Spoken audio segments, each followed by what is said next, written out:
Good evening, gentle listener, and welcome to Distractible. This episode, it's big brain time, as beloved Bob goes deep and hard concerning skill sets, socialization, and school. Matchless Mark deconstructs the damage of online onslaughts and defends a firm frame. And Wagoneer Wade worries about access to the internet, bovine Blackwater, and shows he studied Socrates. From hentai tattoos to catastrophic overconfidence. Yes, it's time for You're Dumb, We're Smart, Here's Why. Now sit back and prepare to be distracted and enjoy the show.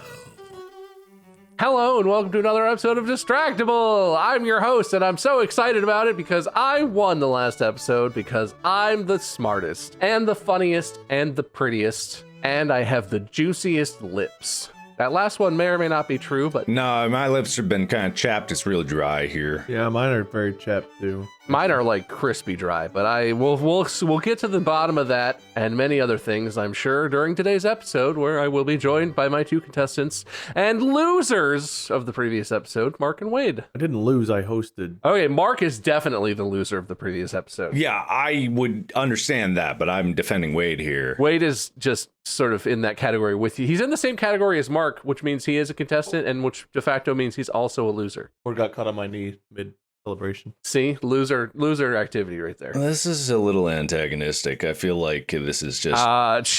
Come on, buds. Come on, friends. You know, no, it's a friendly show. If you've never seen it before, I'm the host. I pick the winner. I give out points, which I don't keep track of, and then I arbitrarily pick a winner. It's probably going to be Mark. Wark? Mark. It's hard to whisper an M. Mark. Allow you to show my tent of fairness. You know, can I just say, everyone in the subreddit seems to think that we are bent against Wade. And can I just say, if you look at the outcomes, Wade is very even. He favors me very slightly. I am very even. I favor Mark very slightly, but by like a couple wins. Mark favors me just unbelievably aggressively. Yeah. Mark is the one who's against Wade. So who favors me again? Which one of you? Anyway, it's Mark's fault, is what I'm saying. Yeah. What? So direct all of your mail to Markiplier at mail.realworld, and that'll find its way to his mailbox. Like the MTV show from like the 2000s? Listen, I was trying to come up with a fake address, and I realized I don't know what format addresses even come in anymore because I don't use that for anything. Markiplier at markiplier.mark. But anyway, I have a topic today, but before that, any small talk? Oh, it's, it's good. I've been so busy with the movie lately. I got a call going after some stuff because I was like, locking the show and getting everything finalized and going over things. And I had another sprint recently. And I get on a call with some of the post people and I'm just like, okay, what's the crisis? What's the crisis? And everyone's just like, no, everything's fine. And I look around and I'm like, but okay, here's a contingency if we do this. So it's like, yeah, it's fine. Good contingency. And I'm like, but I'm going to have these guys go here and we're all going to circle back. And this day is like, it's all good. And it weirded me out. Like, I'm not going to lie. I was really weirded out. I was going to say, was like pot just legalized wherever they are hanging out? Or like, what's the... Yeah, everything's actually not fine. Mark is 100% right. Everyone just got so high before the call. Mark is internally just like, what's happening? I know there's problems. I accidentally deleted all the footage. Gotta restart. Yeah, well, I have contingency for that because I got like 3 backups in my own home and then 1 offsite. Like I have 1 in a lockbox at an undisclosed bank, 1 buried in a vault next to some radioactive waste. 1's on a plane that never lands to refuel, so it's always in the air.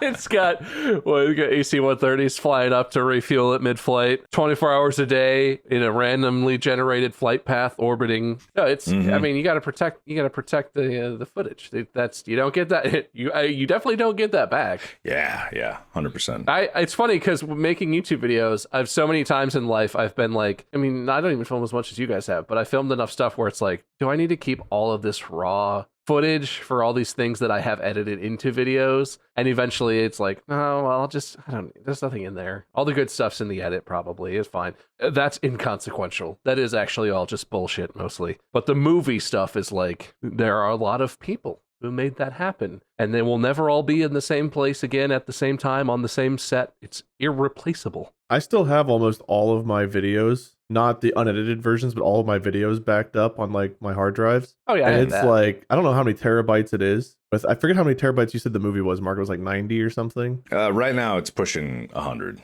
And I think that's more than my career of the last 10 years combined in edited format, which blows my mind in sheer volume. No, don't get me wrong. It's like, and don't feel embarrassed. It was more than mine too. Instantly, all three of us combined. You do not understand the sheer size of raw video files, like cinema quality raw video files, pumps out video at about a terabyte or a gigabyte a second. Yikes. It's beefy. It's 16-bit video. It's just, it's atrocious, the amount of data that's pumping out of that thing. What we should have done is had a film crew following your experience making the movie, and then you could be working on the reaction movie of making the movie. That's what people were saying, is like, I should have been recording more, because we have BTS, and people were going to say the documentary about making this movie was going to be more popular than making the movie itself. But I recorded only like 2 instances of me actually editing it or in this process. Honestly, like in Ethan's documentary, his reenaction, did you guys see it at all? You think, listen, man, I didn't watch your mom's documentary. Well, you didn't watch his mom's documentary? We did a whole episode on this, and I'm still getting hate for it. It was really good. You should. You should. I know. You said that the last time, too. He did the quiz about the friend quiz, and I was like, I didn't watch it. He's like, oh, come on, man. Well, I'm a bad friend to Ethan, so we're in the same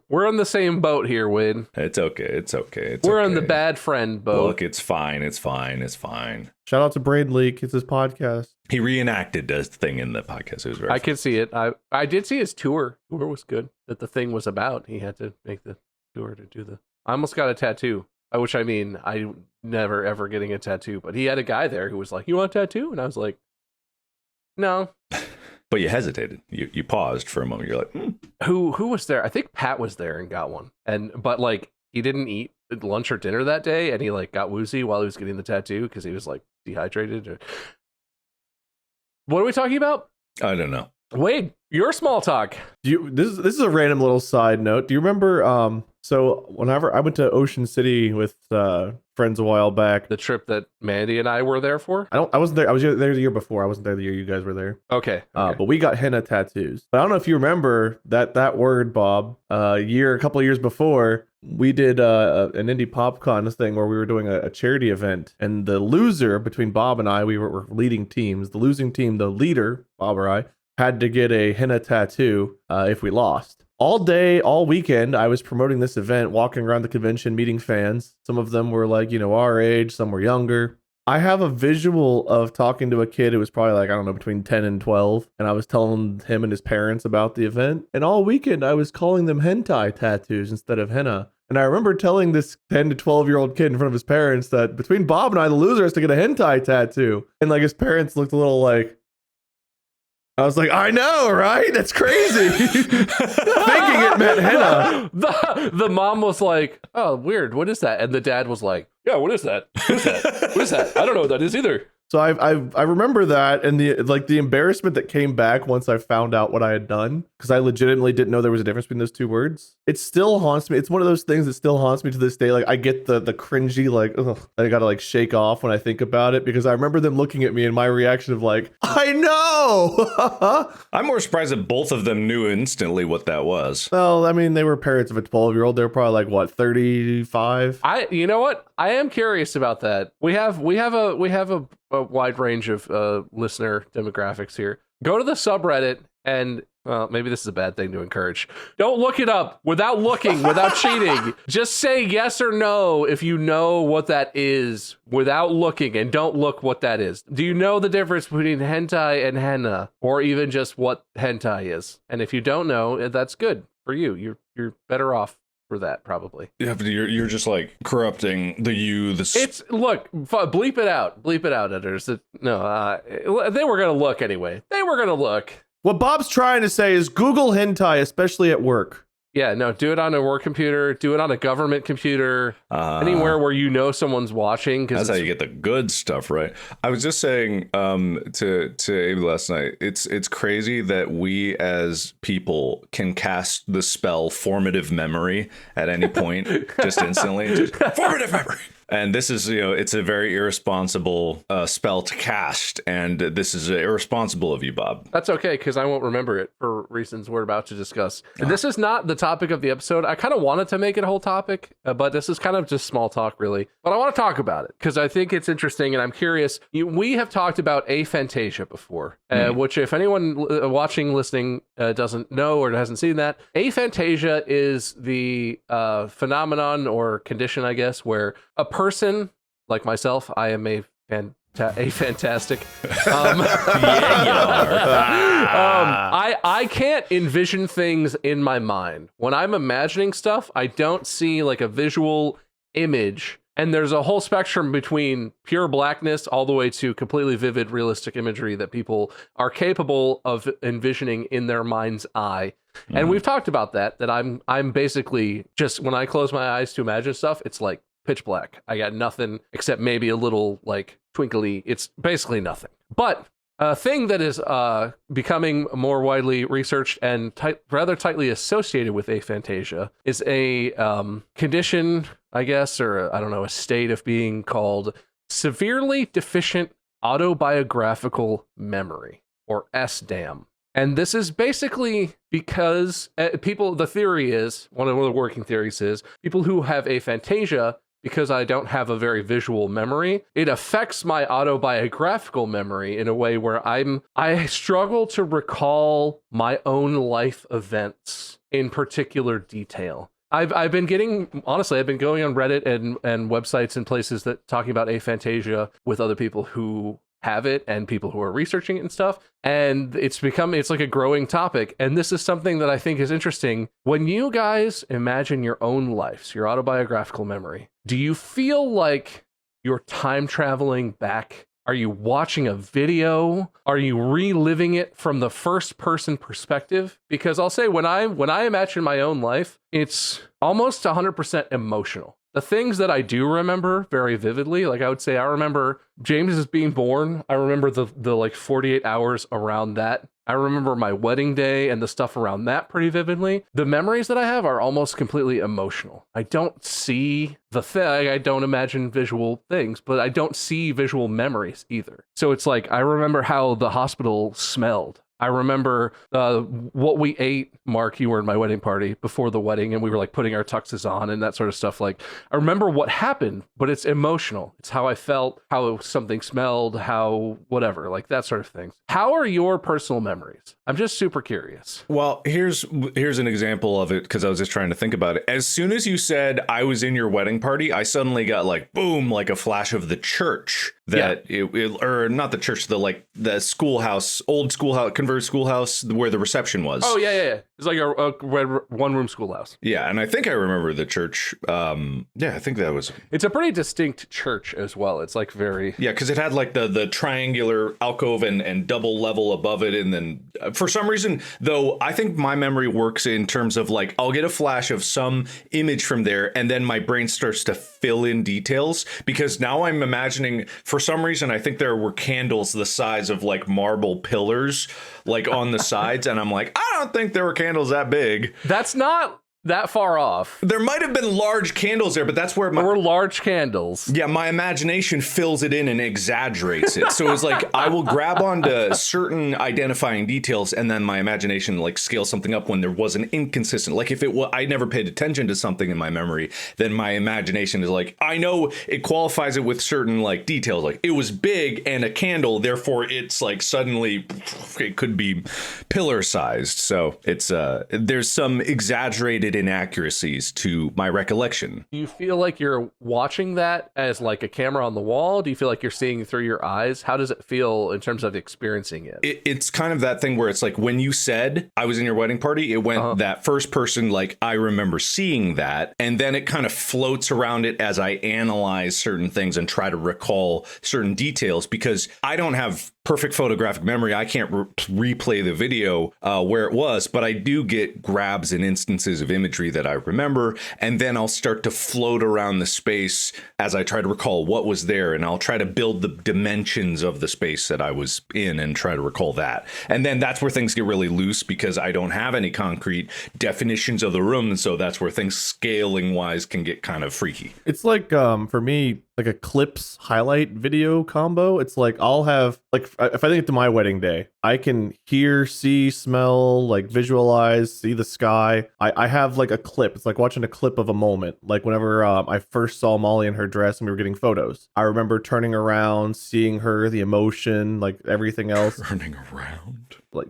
yeah, I turned around. There she was.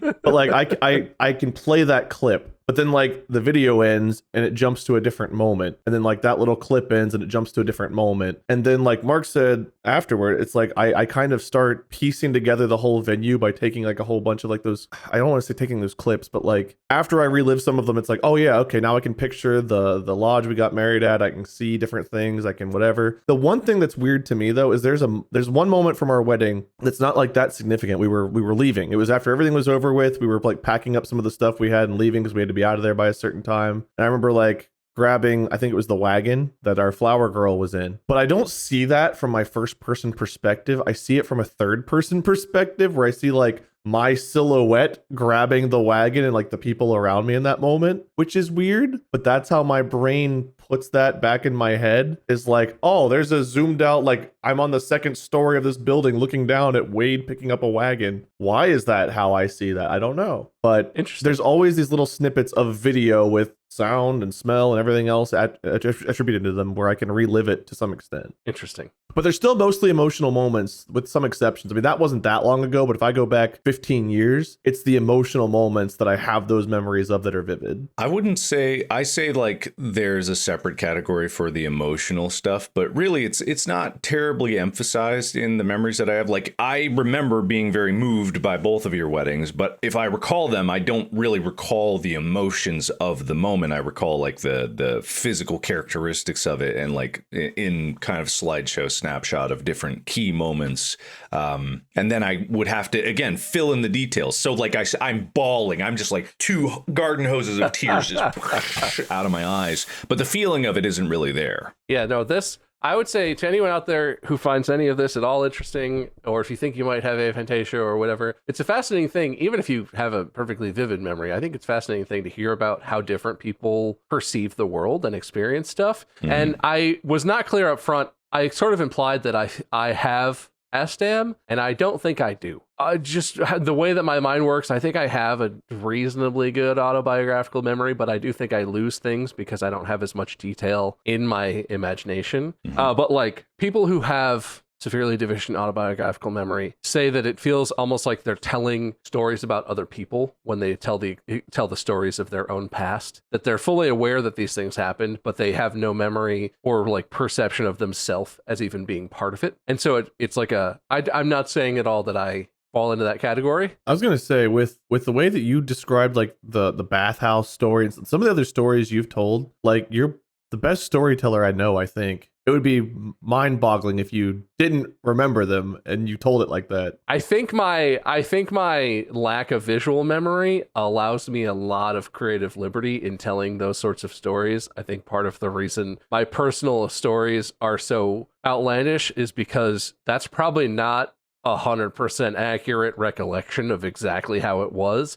But what I'm remembering and conveying is how I felt, right? So in the bathhouse, I felt it was funny, it was kind of scary, and in telling the story, I pick out details to like convey that. But it probably is. All of my stories are a little more boring and less ridiculous than they are when I tell them in real life. I choose to believe the opposite. 100% accurate.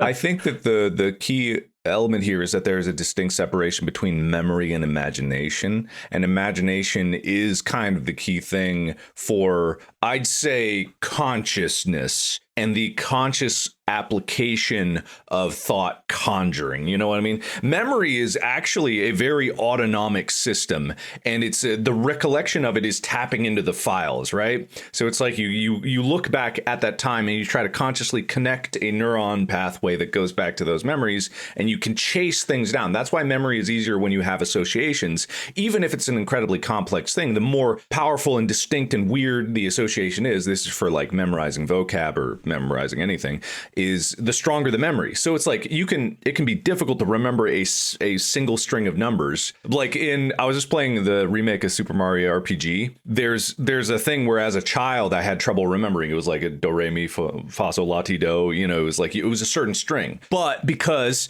I know what it is, and it's sol la mi re do re, because I made it as salami redo re,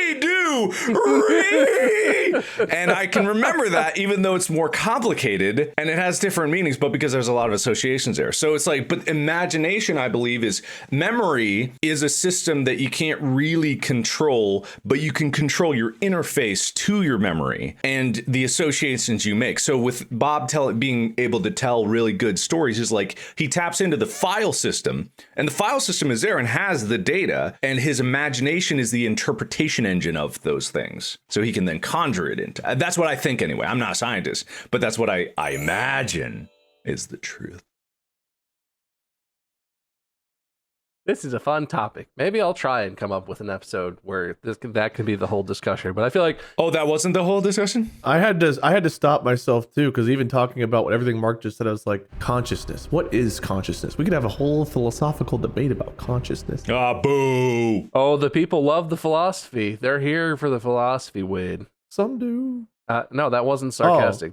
Mark and I mock you relentlessly for it, but like the listeners are almost always like, "Oh, Wade's so philosophical." They're fun discussions. There is nothing that unlocks parts of your brain more than questioning things you just take as a definition and as a fact. When you start breaking down words and meanings into like what they could possibly mean, and the fact that nothing's definite, it just makes, I don't know, it feels like it opens up my mind. In all honesty, I do think that is a big thing, and that's kind of I touched on it a little bit in a previous episode when I was talking about, like, you know, Gen Z just slapping millennials and then turning around slapping Gen Alpha with the raising kids wrong. And there's obviously a bigger complex discussion to say about that, but I thought about it in terms of like iPads, right? Or stuff like that, or entertainment. And it's not necessarily that it's going to completely destroy brains and developments, but it has an impact, right? Because there is a little less imaginative practice occurring at a developmental time if it's purely entertainment. It's not going to like make someone just completely deficient as a human being, but there is something to be said about boredom as a child and the cultivation of, I need to figure out a way to entertain myself in a safe way that answers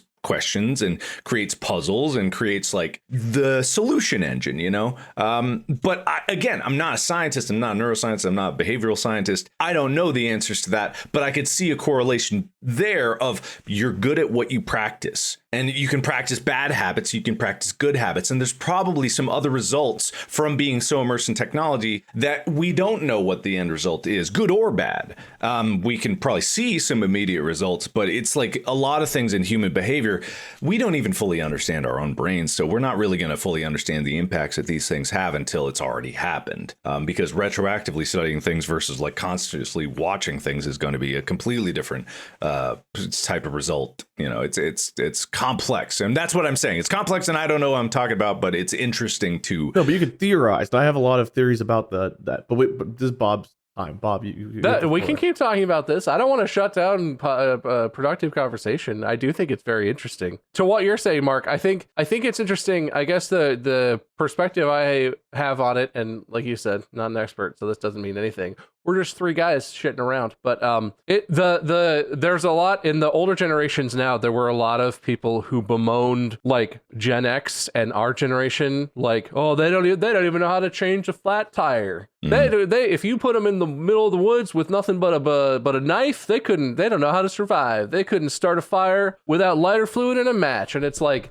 those are objectively accurate gripes. Yep. But also are a product of the fact that we live in a world where that's just not a skill set that's as valuable as it used to be. It used to be if you were on a road trip, you were driving, from wherever you were to go camping or something, and your car broke down and wherever the hell in the middle of Ohio, or you were probably kind of a ways from people. You didn't have a cell phone. You needed to be able to change that tire or put the alternator belt back on or whatever. Like, you needed that skill because that's where the world that you lived in. We live in a world where I've never broken my car. I've had shitty cars that broke down repeatedly, and I've gotten plenty of flat tires. I've never been more than 10 minutes from like a gas station when I've broken down. And it's 100% possible to be out in the middle of nowhere and need those skills. My life has not put me in that situation. And there are a lot of people like me where like, I'm not like a city person. It's not like I live downtown New York or something. There just is more civilization in more places. And I have a cell phone. If I did break down somewhere where I couldn't immediately find help if I needed it, I could call someone, like, no question. I could charge my phone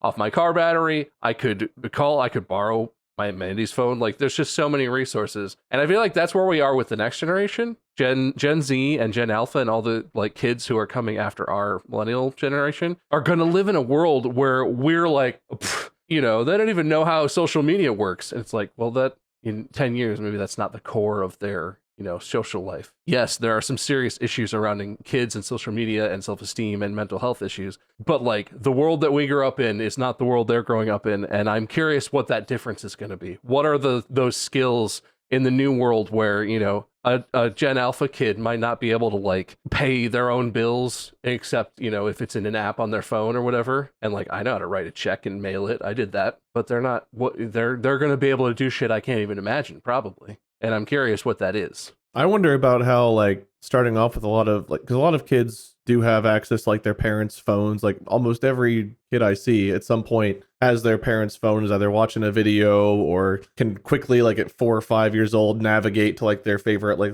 game they play on the phone, stuff like that. I wonder if they're seeing and consuming content that way. Like, whenever we were growing up, we didn't have access to that kind of thing. So it was like we had TV shows, we had early game consoles like Game Boys and Segas and stuff like that. But, like, there wasn't a YouTube comment section, there wasn't Twitter, there wasn't all this stuff. I wonder if a lot of their early social interaction is through online means and seeing like the way people talk online or like the shorthand typing of words, like how you think this gonna go, and they see stuff like that versus going outside and playing with people out there and like that being mainly their only source of social interaction with other people their age. I wonder how that impacts things. If it does at all, maybe it doesn't, but in our brains, I think it does, right? We think if you're living on comment sections, the way people treat each other online when they have that social anonymity versus like in person where you have to be like a little bit more like, you can't just walk up to somebody in person and say, I think you're a bitch, or you're going to get decked in the face. Whereas online, you can say virtually whatever you want without much consequence. So I do wonder how that changes things. I guess I see that kind of as the inverse of how a lot of people, I would say what you're talking about is how a lot of people talk about how technology is damaging. Oh, I don't know if it is. Right. But people like to talk about that like that is an issue. And I think it is an issue. But like, I think that kids growing up on the internet and having a firsthand experience with that is potentially what needs to change for the next generation of social media to be less the way it is right now. I would say it seems like a lot of the vitriol and terrible shit that's online on social media comes from older people, millennials and up. It's how we behave online. And so that dominates how social media works. I don't know if the younger kids are going to let that keep happening. I think younger generations are not going to be interested in the anonymity of the internet as much as they're going to be interested in how it's useful to them. How can they make it a thing that is like where they do hang out with their friends and it's positive? I don't know that that's going to happen, but I guess I just feel like they are growing up with it whereas we adopted it as, after we were already sort of developed or partially developed. I'm curious if that will change the nature of that type of online interaction. Yeah, I think it's just generally a combination of those two ideas. There's always going to be people that are like, you need to go outside, because in every generation, the thing that I want to emphasize is that every generation is not the same like-minded individual that thinks exactly the same. Millennials have a vast difference of opinion across the entire generation. The same with boomers. There are tons of people of different mindsets. So even like there are people in newer generations that also are very much like, I don't care about social media, technology, stuff like that, and work actively. I think the difference is it's harder to ignore. Therefore, a smaller percentage will be more you could call it chronically online. That's the only term that comes up, because online is the only way of life. And when you grow up with that, it does become the only option because you haven't seen any other potential. So the lack of exposure to the potential for alternatives is what creates kind of more like-minded thinking. Not that it's entirely there. And I think what's generally going to happen is there's going to be this trend, especially with the way that social media works now in terms of its polarization and extreme opinion. You must adhere to one mindset or you get shouted at by the entire world. It is a dangerous minefield in terms of social hierarchy, in the same way as, like, yeah, you can't go up to someone and say, like, I hate you and, you know, fuck you and your mother, and, you know, you could get punched in the face.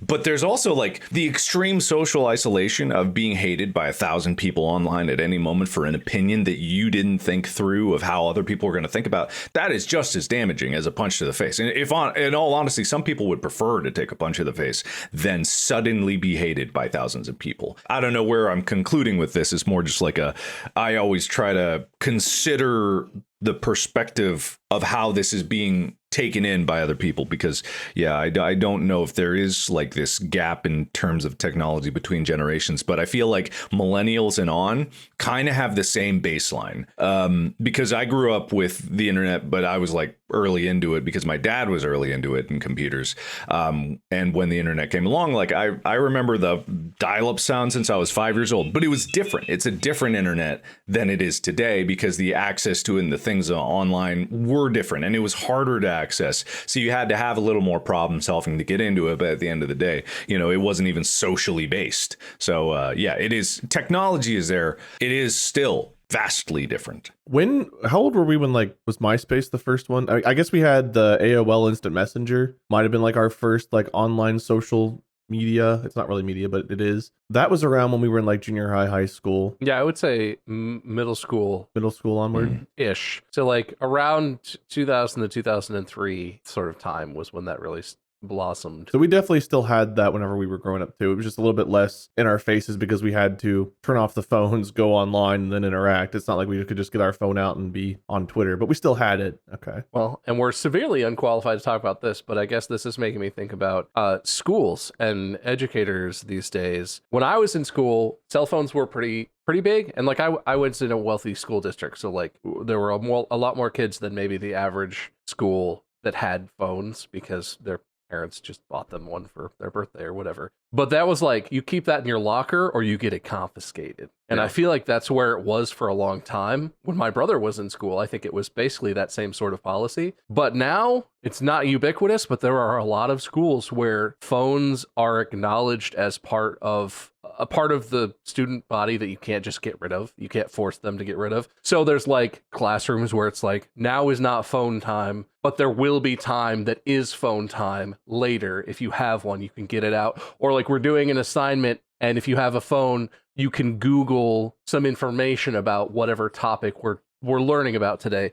I'm just curious, is that going to I would love to know how that works. And I know we don't know how that works, but like, do you think that's good? Let's go back to school. Let's pull Adam Sandler and go back to school. We'll start from kindergarten. No, I don't want to do that. Pass. Is the question specifically about like phones in... Well, like more technology use. Like when we were in school, we still got the spiel of like, oh, well, you won't always have a calculator with you, will you? Yeah, well, we will, won't we? Yeah. Well, they have laptops now, too. You need to know how to look up stuff in books in case you got to use... I don't even know where I would find a book. Yeah. I can find anything I want on the internet, but I'm not sure where an encyclopedia is right now. I know where some libraries are. I mean, I know where a library is, but like, I don't have a library card. I know where the books are. I know where they keep them. Let's go. Yeah. But yeah, like, is that just because you can't get kids off their phones, or is that a positive development in the way technology is part of life and like teaching them to use it more responsibly? I don't know. Can you blame them? It's an amazing miracle rectangle. If you showed it to a Victorian child, they would be on their phones in school too. Like, it's like, you can't fault them for having the miracle device. Just like I stare at this doom rectangle all the time. Oh yeah, mine's laying in in front of me on the thing. Exactly. It's like, we're not different. Everyone's doing this, from boomers to us. As soon as you get the Amazing Miracle device, you look at the Amazing Miracle device because that's what it is. Yeah. Like, it's a connection to the entire earth at any time, and the opinion machine, in the entertainment whole. It's all of it. So you can't blame it. You can't blame anyone for looking at this. And just, it's kind of, I was saying this in a stream. Someone a while back was like, what's your opinion on AI music like being made with your voice in it? And I went like, it's about the same as my opinion would be if an asteroid is coming to Earth. It doesn't matter. There's an asteroid. Like, it's I'm not saying it's the end of the world, but it's like, my opinion has no impact on that asteroid that's flying towards the Earth. It's like, I can't opinion away my thoughts on AI or these, what they aren't really AI, but eventually there probably will be AI. It's like, I can't opinion my way through that right now. Opinion doesn't really have any play in it when it's happening at a pace faster than I could even act upon it. And so with this is like, opinion matters very little when everyone recognizes that this thing is fucking incredible and awesome, but in the biblical sense of awesome, where it can also be terrifying. Wade, hit us with the philosophy of whatever we're talking about, quick. What moral implications of using technology versus remembering what happened before technology, or learning to integrate with technology? Maybe, but make it interesting. Fuck you, first of all. Anytime a philosophical statement starts with something moral implications, part of my brain is like, oh, it's one of these. Yeah, but Wade, I'm curious what you think from your philosophically inclined perspective. Is technology ruining kids? Is adopting it just letting people enjoy the amazing technology square that everyone, ignoring the obvious socioeconomic issue of not everyone has a cell phone. There's a lot of issues facing people who can't afford them, families who can't afford them. If you just assume that in some point we'll live in a world where you get a phone the moment you're born and it's just free because it's powered by advertising anyway. Talk about that. Okay, I'm going to start this from a different perspective to answer your question. I have concerns about the access. I know, like, my sister is a teacher, and a lot of her kids have school laptops that the school loans out, and the students can use whatever have you. And that's mind-blowing to me. We had a computer lab with those old towers that, like, the entire school shared one lab. If you guys remember, there was like 30 or 40 computers in there, and we all had to go to the lab. We had to, like, schedule your time in there. Yeah. And now just kids are expected to have, like, their rental laptops. I worry about school funding. I worry about teacher pay and what we ask of teachers. I worry about how much kids need to know before they start kindergarten. Like, the amount of knowledge a parent is supposed to instill upon their kid before they start school is going to keep going up, because schools have to cover more and more and more information in the same amount of time. Because you don't want someone to be in grade school until they're 30, but there's just so much information now that there is to know and learn about, and technology is a whole nother facet of that. So I think Mark's right about the meteor metaphor. It's like, it's coming, it's here, we have to, like, there's no not integrating it. You have to. Kids have to learn how to use technology safely, how to use technology to enhance their lives, the dangers of technology, the sites and links that are bad, how to try to spot those things, how to know whenever you're looking up information that's true versus sources that are people just spewing bullshit, which is another, again, I talk about this a lot, of fun philosophical topic. Truth, lies, and bullshit. They're three very different things, and bullshit's scarier than lies because there's no reference to truth in bullshit. You're just talking. Being able to look online for that kind of stuff, much less just listen to someone talk about it, is so hard. Looking at, like, didn't we do it? Was it here that we were talking about, like, an article that was an AI? Our podcast episode list, a review of our podcast episode list. Someone looks up Distractible and they see that, they read it. How do they know it's not our podcast unless they go in and do a whole lot more research that no one's going to do this day and age unless they're taught to and stuff? So I feel like in schools, it's something that has to be integrated, and it has to be integrated well. My fear isn't necessarily in the application and use of technology. It's in the fact that I don't know that schools and teachers are given the tools to succeed in doing their jobs as they have historically, plus adding the technological component in. I mean, there's definitely an entire issue surrounding funding and teacher pay and where that is in our country as opposed to a lot of the world. I do think it's interesting you framed it, I guess, like now there's a lot of info as opposed to in the past there was less. And I don't think that's really the case. I think there's been a lot of there's been a lot of stuff you don't learn in school since before we were in school. The thing about public education is, and this is more of my opinion than anything else, but like the point is not that you're supposed to learn a lot or you're supposed to learn everything. The point is that as a society, we're supposed to generally select what are the most important skills, and those are what should be focused on in the amount of time you have to get a public education. And I think you're right that those are changing. Media literacy, online literacy, social media usage, and literacy are should definitely be taught in schools. What do you replace for that, though, that we learned? Like, what do you get rid of? The way I see it, there's two types of things that school teaches you. You need to learn knowledge-based type stuff, about how the world works. I feel like it'd be really helpful if you learned how to maybe file taxes in school, or you take a home ec class and you learn how to cook a couple dishes. You learn how cooking works. Skills like this, right? You get some knowledge about something that's useful, practical, maybe not very practical, or that you use in your life or to go to college or whatever. But also the other thing about school is you need to learn how to learn. You need to learn how to think critically, right? It's less important necessarily what you learn. And this is, I think, where, there are still you take calculus in high school. You take you take classes in science. You take science, physics classes and stuff full of knowledge that might be useful, but really practically is not very useful to a normal person in their day-to-day lives when they're an adult. There's not a lot of stuff I learned in math classes in high school because of the career choices I've made and where I am in life. I just, I don't use the knowledge, but taking those classes taught me how to analyze complicated math problems. It taught me how to think. And you need classes where that is also the thing. And so I don't think there's anything that absolutely needs to be there may be some things if I really thought about it, but has to be curriculum because you have to know how it works necessarily. The education has to match with where society is, where technology is. And I don't think in America, I don't think it does in a lot of places. I think there are a lot of things that our society is currently dealing with, especially online literacy and especially critical thinking and you were talking about bullshit versus lies and that sort of stuff, that is not really, you're not equipped with the tools to try and parse that and deal with that in the real world in some of the public education that people are getting. So I don't know how to fix that, but that's philosophically how I think it should work. The one problem I have is that another thing school prepares you for is finding a job in the real world. No, it doesn't.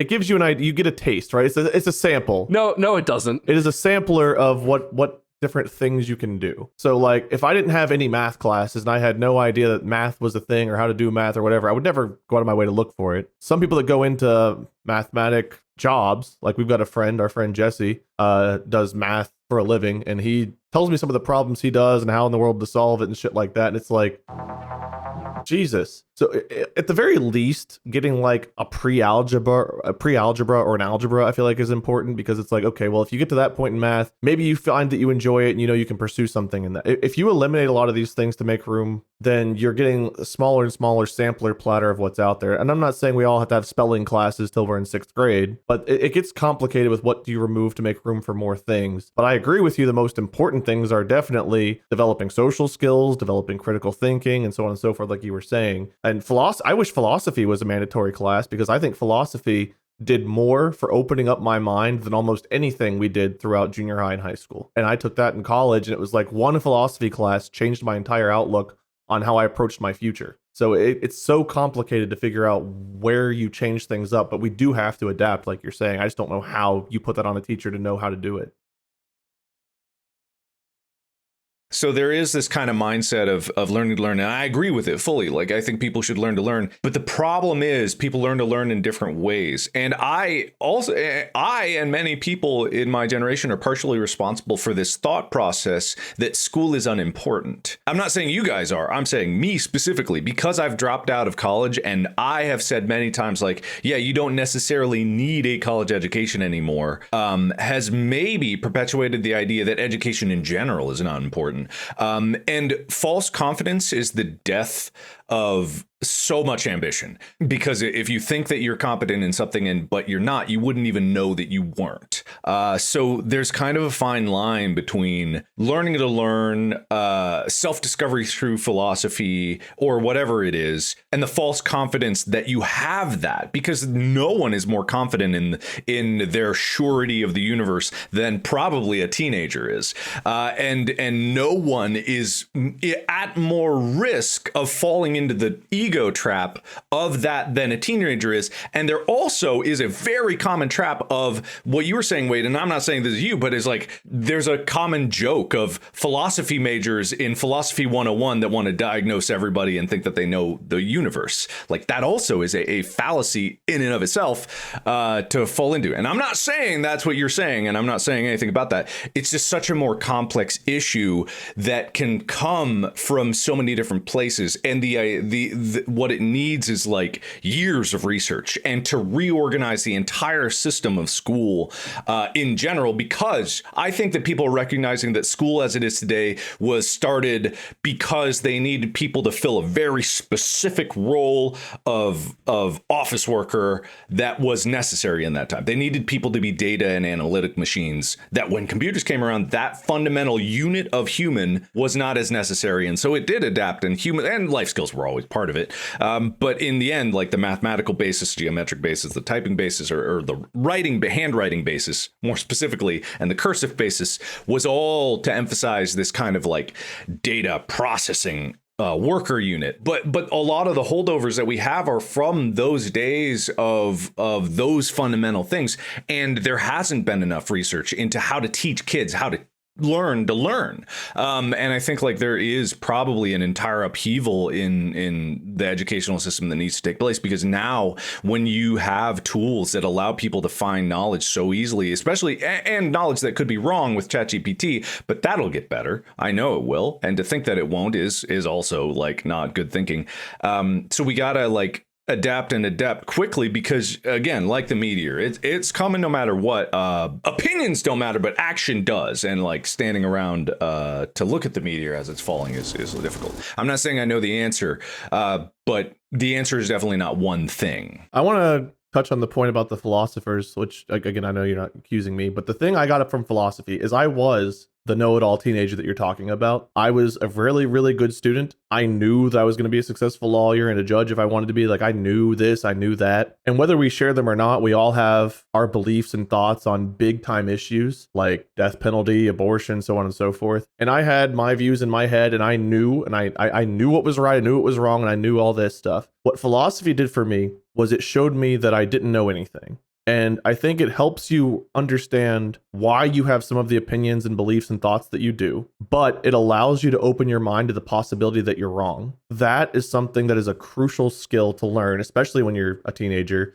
is to understand that even though you think you're right, you believe you're right, and you don't want to hear anything otherwise, learning that you can be wrong about anything and everything, I think is very important. I think that allows you to communicate better, because it allows you to actually listen to somebody else when they talk to you. If you go into a conversation thinking you are right, whether it's in a relationship, a friendship, mom and son, whatever it is, and you just think you're right, you are not going to be open to listening to the other person's point of view. You'll just kind of like, yeah, here's why I'm right. Whereas if you truly understand that you don't have all the information ever, and you hear somebody else giving you their perspective, even if you still disagree in the end, you can still grab useful nuggets of information from what they presented to you. And I think philosophy opening your mind like that is a crucial thing that a lot of people miss out on, because everyone is just so, dad said this, therefore that. I agree partially. I actually do think that there is value in self-confidence and believing that you're right. I'm not saying you're not saying that, but I believe that going into every conversation and argument or debate, thinking that you might be wrong is also not the right answer, because there needs to be some basis, some rock for which you to stand on before you go into anything, or else you are too susceptible to other people's opinions. If you go into everything thinking, well, there's shades of gray to it, right? Like you can go in, yeah, that's what I'm trying to say. You can go in 95% sure that you're right, or being like, you know that 95% of what you're saying is accurate, but there's some room of like, Oh, okay, that's interesting. That brings another, like, I still think I'm right, but the way you presented that, maybe I'll rethink this aspect of it, or maybe there's just more information to be had. But overall, I'm still like, it doesn't mean you're always wrong about things. It's just, it leaves you open to taking in more ideas and more thoughts, even if you end up not agreeing with them. And you might be right 90% of the time. Sure, you can have that confidence, but there's still that one time that someone brings something to the table that you might not have listened to if you weren't open to listening. Yeah, and I think that's the most important thing, is like being willing to listen to other people. However, I also say there are some people in the world that are not worthy of listening to. There are some people in the world that you absolutely actively shouldn't listen to because their thoughts are pervasive and dangerous. But you learn to see those because you can tell how a person is communicating once you've understood that. And you can see whenever someone's referencing a real grounded reality theory, fact, whatever have you, versus someone that is bullshitting when you have those tools, which is another part of learning that. Yeah, exactly. And it's a very complex system because obviously, how do you know if someone's opinions are dangerous? And self-confidence can be overbearing, and you can think that you're right and don't have to listen to because everyone around you is evil. And that also is a balance. There's so many people out there that are like so confident in what they do and so assured of themselves, and that kind of is what social media helps perpetuate, is just these echo chambers of righteousness, and the echo chambers of everyone else who does not think like this is wrong. And that's how the ostracization system in social media, where suddenly thousands of people can disagree with you. That's why you'll see so many tweets and posts that always have a qualifying statement. That's like, if the common thing is like some celebrity did something wrong, or some celebrity is like annoying or wore the wrong shirt, someone will say like, now I don't like them, surely I think we can all agree, but that wasn't so bad. I see that all the time, the qualifying statements of like social acceptance. And so the debate, however, is more difficult because you're not debating with one person, you're debating with the entire world at all times.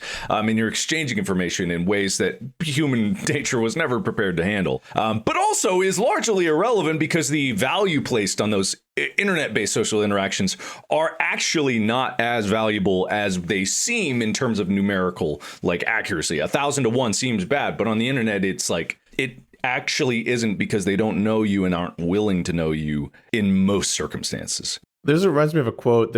I forget exactly how it goes, so I'm paraphrasing, but it goes something like, there's few things more dangerous than the confident fool, and few things more tragic than the insecure genius. Well, I think we can agree that all three of us are one of those two things. Mm-hmm.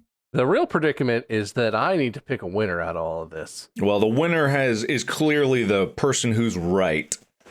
Wait, that means it's him. And you're throwing your opinion in with theirs. I fully endorse whoever I choose as the winner, but I do feel like I also want to disclaim, we're basically just talking. This is the most cliche podcast shit ever, but this is a discussion, and if you draw any conclusion from this, draw the conclusion that we don't know what we're talking about. These are all very opinion-based things, and they may or may not apply very well to your life. I think the most important part of this discussion, because I'm sure there are people out there, educators out there, philosophers, who are hearing us talk and are just like gouging their own eyes out because they're like, no, because they've spent their entire life researching or thinking about this thing. That's very possible that you know better than we do. Talk about it. Talk to people about it. Ask questions. I'm 95% confident that they're an idiot, and their degree was worthless, and they skated through school because their pappy knew someone. They probably cheated on all their exams. I think cheating in terms of school is actually a problem-solving skill builder. Okay, well, you know what, Mark? You just solved my problem.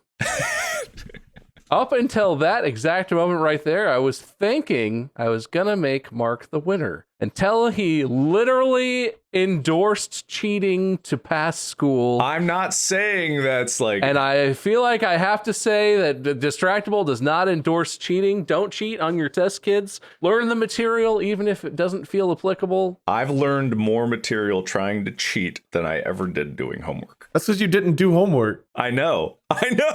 Cheating on things was my homework. Because he's such a morally pure and superior being and does not endorse cheating, today's winner is Wade. Morally superior, I don't know about, but thank you. I'll take the win. I won't question it. All right. You're not morally superior. You're morally equivalent. Thank you. You're greater than or equal to us morally. How about that? I'll take it.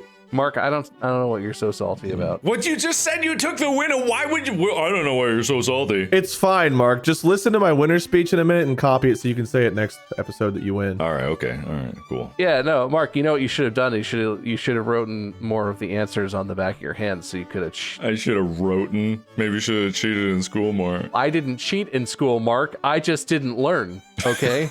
Congratulations to Wade. You have a winner speech, Mr. Philosopher? I think what Bob was saying about us not knowing everything is very important. However, I do think that starting a conversation is, and this is a conversation starter, and I think it is always healthy whenever you're willing to have educated and like calm debates with people. Don't go into a debate being forceful and being like belligerent about it. If you truly communicate and listen, even if you end up being right, know you're right, think you're right, whatever, still humor the person, because every now and then you'll find a nugget of information or something that will be helpful, or maybe you'll learn that you are in fact wrong or that you just don't know. Keep an open mind and stay civil. You'll be surprised how far that might get you. Mark, give the opposite speech for your loser speech. I think what Bob was saying about us not knowing everything is utter horseshit. I think that when you go into a debate, you should come armed to the teeth with secret knives stashed in your back folds of your mind to pull out and wrench into their medulla oblongata at every moment. Everyone's wrong, you're right, and don't let anyone convince you otherwise. All right, this is actually kind of counter to my entire philosophy, so I'm going to back up a few steps here. I thought we were about to get to the point where like, and if they keep disagreeing with you, start insulting them as a person, their appearance, their thoughts, their family. Really rip into them. No, well, because my actual basis is no one is a bigger critic of me than myself, and that's how it always is going to be. And evaluating my own self-worth has been a lifelong battle, and I think for all of us, it's a battle that some of us don't win, and it's a complicated battle. And so for me, I always want to encourage people to have an open mind about things and be willing to learn,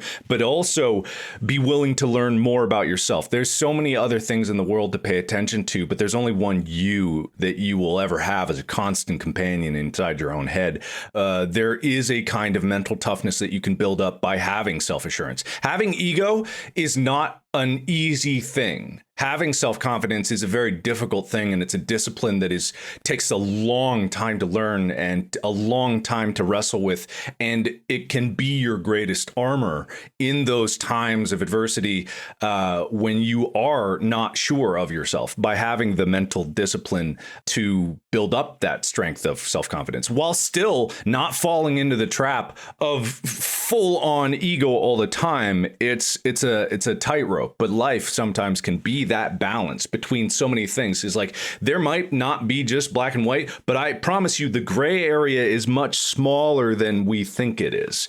It's a very narrow path to walk, like, and have that full sense of healthy balance. And there's no right answer of where that is, but I think it's a series of repeating gray lines with white and black in between, as opposed to just like a big swath of gray.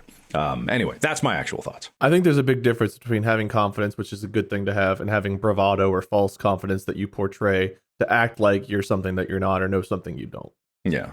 I agree. That is the end of the episode. You can find Mark at Markiplier, Wade at LordMinion777, or Minion777. I am MySkerm. Come for us to educate us in the subreddit, because I'm sure you will. Come for us. We're here to have a discussion. We're here to hear you out and then insult you personally when we don't like what you have to say about our opinions. But more importantly, be nice to each other. Be open. Listen. Be willing to have your mind changed. Lots of good points today, boys. Not exactly the episode I thought we were going to have, but I like it. Wade, you're hosting the next one. Congratulations. Mark, you suck. Podcast out.